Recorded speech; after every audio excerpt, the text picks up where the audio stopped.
photographers on the Norfolk coast enjoyed one of nature's greatest displays on Friday when the northern lights made an appearance. The lights, also known as the Aurora borealis, are the most visible impact of solar activity on Earth.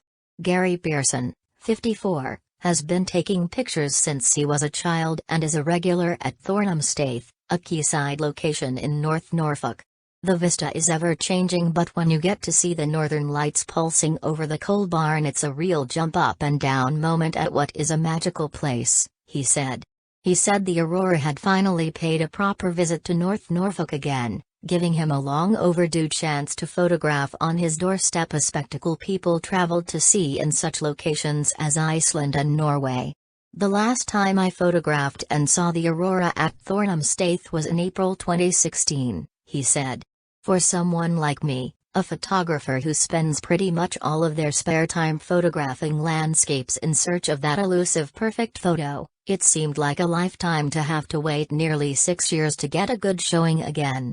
A few miles further along the coast at Morstan, James Rowley Hill, who runs the Aurora UK group on Facebook with more than 18,000 members, was also making the most of the conditions.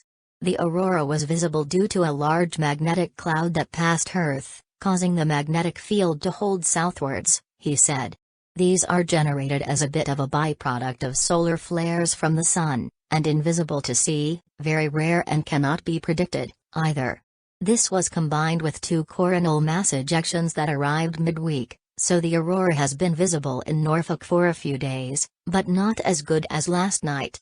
The northern lights start at the sun when a sunspot or coronal hole allows a batch of charged particles to leave the sun and travel towards the Earth on the solar wind. Most are deflected away, but where the Earth's magnetic field is weakest, at the poles, these charged particles can enter the atmosphere and create the dazzling display so many hope to see.